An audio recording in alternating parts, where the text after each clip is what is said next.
Hello, it's Scott Manley here with part 22 of XCOM 2, and we have meetings in West Asia. All of our available communications capacity. We can't establish any new contacts until we upgrade our systems. Don't worry, Shan. I will get you the equipment you need. Anyway, right now, West Asia is where one of the potential black sites is, so we're going to make contact there. Attempting to establish local regional contact. And we get new targets acquired. We've acquired new basically dark events.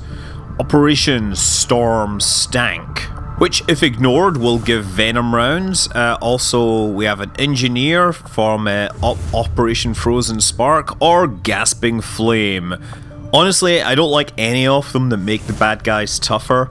I really don't like the idea of venom rounds. Reinforcements I can live with. But yeah, I think Viper rounds are the thing we want to shut down. Setting course for the Chilean Our team will sweep in like a storm and leave a stank behind that aliens will not forget. But more interestingly, from a tactical point of view, this is the first mission in which I get to deploy a psionic trooper in the form of Francesca Conti. Signal triangulation is locked in the location of a hidden relay uploading data to the Advent network in this area. Disrupting the aliens' progress is our highest priority, so we're moving to destroy the relay before they complete the transfer. Terminate any hostile forces operating in the area. Secure the site and destroy that relay.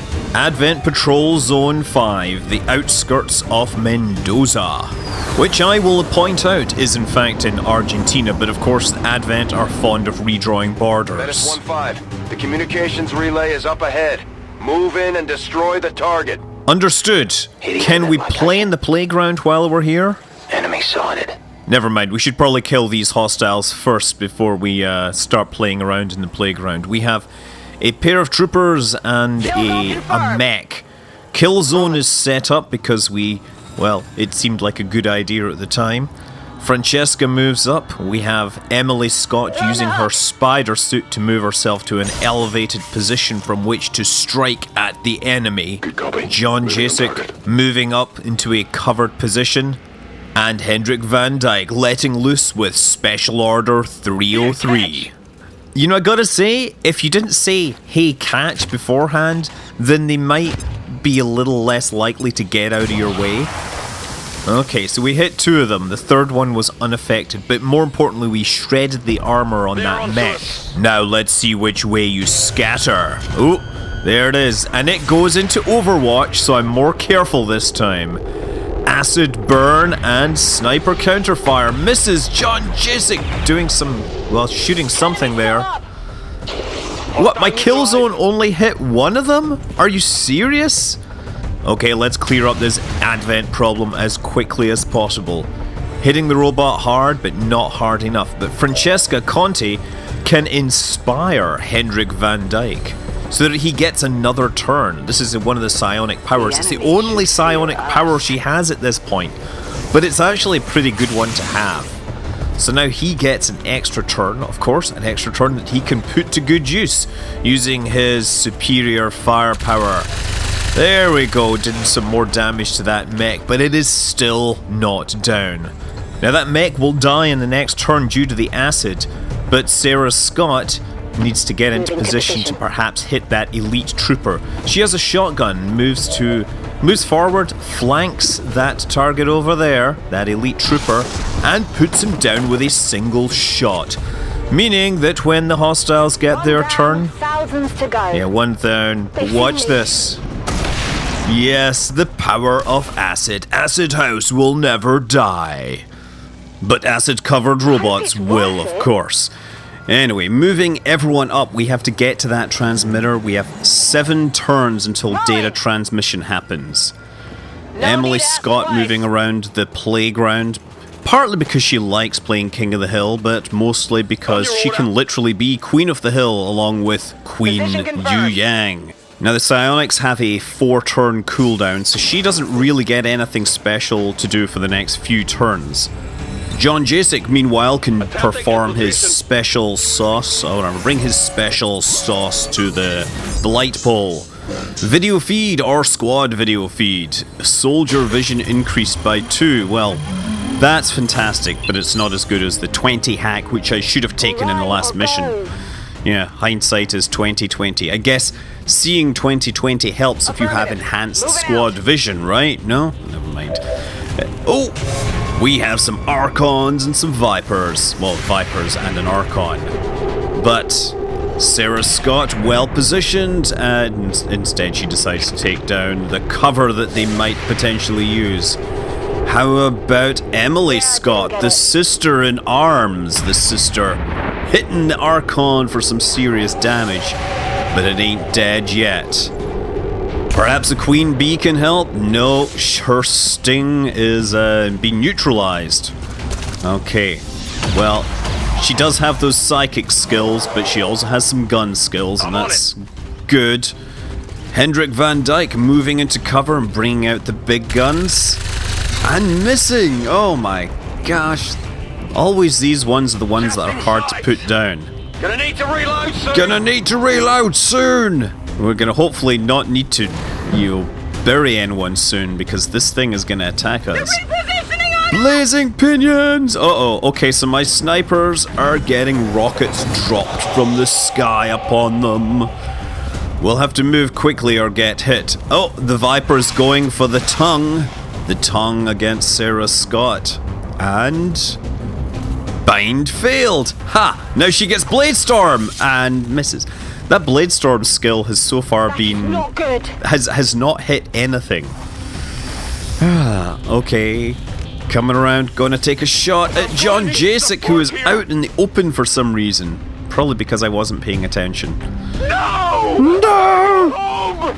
I want to go home to my mummy! Yeah, just move there. Now, try binding this scaly face. Scaly McScaleface. Or Daddy McDeadface, Mr. Reptile. Or Miss Reptile. I don't know, we never really figured out about those breasts. She's got a lot of reaction speech there. Oh, wow! She picks that up with such gusto. Okay, everyone, get the heck off of the kids' playground! Playtime is over! Emily Scott heading to the roof. She'll have a good vantage point from there, but she does not have much in the way of cover. The Queen Bee! A pistol over there, or a pistol up there? I think the pistol up there is the obvious choice. Still only dodged. That's affirmative. That is affirmative. Now Francesca moves for the flank, and you do not need to read her mind to know what she's gonna do next. Yes, Scaly McScaleface 2, number dead, whatever. We have still an Archon floating around there. Hendrik Van Dyke has a full load of ammunition for it, and still missed. Oh, man. I didn't get it. Yeah, he didn't get it. Who's left? Try. Oh, it's gonna go for it. Well, it seems that nobody got hit, or I might have been wrong. Yeah, we're all cool. Everybody's safe. We all moved to minimum safe distance, but the Queen Bee is being outflanked by the Archon. Oh! Whacked around the head. She's alive, though. She gets the response shot. Puts a bullet through its chest. It's still up. But it's still up. However, that swipe was the Archon's last gasp.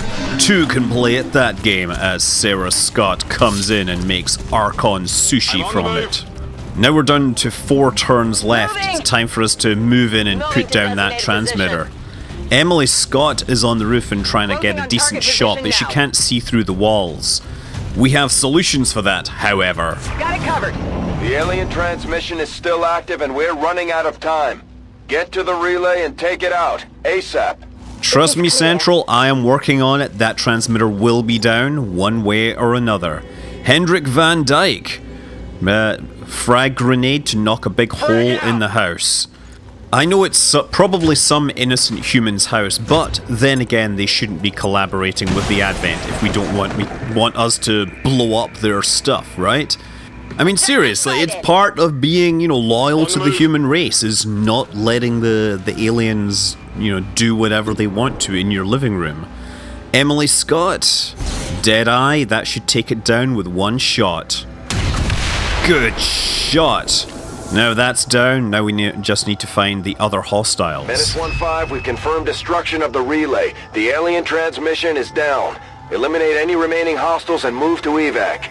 So now it's just a case of moving around and Moving trying on to target flush location. out the bad guys and finishing Head them down. off. There is an enemy unknown on the list, according to the Shadow Chamber. So we threw a scan beacon over there, didn't find anything. Instead, we're just going to keep progressing across the map, trying to isolate and secure each area, while also putting the snipers into elevated positions where they can do some serious... Oh! Here we go! And we've got a new bad guy! It looks pretty awesome. And it's armored, apparently. We did 5 damage to it, knocking a point of armor off it. Hit the plate. It hit the plate. What is it? Tell us what it is. It looks pretty awesome, I have to This thing say. looks ready to smash something. Is that an environment suit? Maybe something that can't handle our atmosphere? Those emissions could be toxic. I advise caution, Commander. I like how he's most concerned about the emissions. Anyway, that is an Andromedon. Possibly from Andromeda. I don't know how we would know that, but that's the name that we have given it. Knocking a whole bunch of damage off it. It is still at 1 point of damage there. So we move John Jasek up, and of course, he has the Gremlin. The Gremlin with its electric shock combat protocol. Perfect way to finish off any hostile foes. Well, that wasn't much of a threat, was it? Now we just have a couple of codices to finish off. But, the Andromedons have a surprise in store. Down. Now what the hell is it doing? It's moving again! It now gets to walk around and do more killing. So Hendrik Van Dyke decides to clear out as much cover as possible. I'm using that rocket launcher now, you'll notice, because the flamethrower was completely buggy and lousy, so... It's nice to have done some damage to the codex, but at the same time we do have the codex multiplication problem going on. Still, Emily Scott's pretty good at putting these things down. That was the one that she could actually see. Francesca Conte, our psionic, she has the ability to reinvigorate our sniper. Our sniper was ready to give up until the next round, but now she feels the energy. Emily Scott knows that she has the power in her hands to put down that other codex. 3 points of damage, no problem. That's 2 of them, or 1 of them, down. But with 2 very dangerous hostiles still floating around, it's time to deploy the Mimic Beacon. Sarah Scott throwing it in there. Again, obviously cover does not work for these things anymore, but when I played it, it was sufficient to distract it. And it does an excellent job. There it is pulling over there and then trying to zap it through the window. Missing completely. Then the Andromedon, well, or what's left of the Andromedon, makes a run for it, leaving a hard trail of acid behind it. Stands there, and whatever it does, it wouldn't have mattered because it would have died in the next turn. So from above on the roof, Emily Scott puts a serious bullet into that Andromedon, Moving to position. putting it down for good.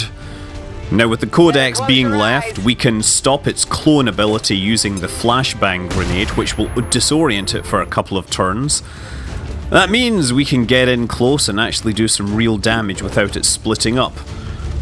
Sarah Scott didn't even need the flashbang. She got the kill with the repeater. 1 down, thousands to go. Status confirmed. All hostiles are down and the area is secure. Status confirmed. Mission accomplished. Excellent work. Only a couple of wounded soldiers, 11 enemies killed, and of course some new fancy corpses to investigate there. Operation Storm Stank was a storming victory. 80% shot percentage. Emily Deadwood Scott did most of the killing. And Sarah Scott moved the furthest. We have promotions all round. And first up, Sarah Scott unlocked the Kill Zone ability, which is normally a sniper ability, but she got it because of the Advanced Warfare Center. And I decide to take Untouchable, which protects her even if she takes a kill. If she makes a kill, she's protected. John Jasek gets the Haywire Protocol. And Emily Scott, the sister, unlocks the salvo skill, which makes her much better at throwing grenades. Okay, whatever. We're gonna let her also get the face-off skill, which lets her shoot everyone that she can see with a pistol. That'll be fun. The Andromedon autopsy. The beings that inhabit these suits clearly come from an environment utterly hostile to humans. The corrosive substance they use as a weapon may be the equivalent of water for them. Commander. An impressive effort, Commander. Your team successfully eliminated the relay. Central, Commander, excellent. My analysis of the fragmented codex data is almost complete. The information I've uncovered so far outweighs the loss of the Shadow Chamber, as you'll see. Is that an elder? Haven't seen one in at least a decade. Yes, and I believe I now understand why. The Elders appear to be afflicted with an aggressive form of tissue degeneration, rapid muscular atrophy, to a degree I had not even thought possible. So they're dying. Sounds like our job just got a whole lot easier. As with most things involving this adversary, it's never quite that simple. The Elders have been aggressively searching for a cure to their condition for centuries. Each time they encountered a new species, they procured what genetic information and material they required and moved on to the next world. Until now. I believe they found something in us. Something important enough to cause them to take root. A cure? Not that I can determine. Several key files were previously deleted as part of something called the Avatar Directive. Avatar. We need those files. Were I to gain access to a fully functioning codex, I might be able to recover them. Or blow the entire ship to hell this time around. I didn't say I needed the creature here, Bradford. I am confident I could access the unit remotely, provided your soldiers can get close enough to it in the field without destroying it first. That we can arrange, Doctor. Getting close, that's the easy part. Not dying, that's hard. New objective added. Use the Skulljack item on a codex, alien. Looks like we've got our work cut out for us, Commander. With time set aside to further analyze the data fragments left over from our initial codex experiment, I finally managed to crack their code, and the resulting data is perhaps more valuable and shocking than I had expected. I understand now the codex was willing to sacrifice itself to protect this information. I have to say, for a scientist, Dr. Tygan does not seem to have the greatest of imaginations. A lot of things he thinks are not possible. In the shadows, the alien overseers known as the Elders have continued to work in secret since the very beginning of Advent. Although Central Officer Bradford tells me that no one has seen an Elder in the flesh for over a decade, we continue to see monuments in their likeness throughout the city centre. So that would have been a pretty big clue, hello, for everyone that was surprised by this revelation. Seriously?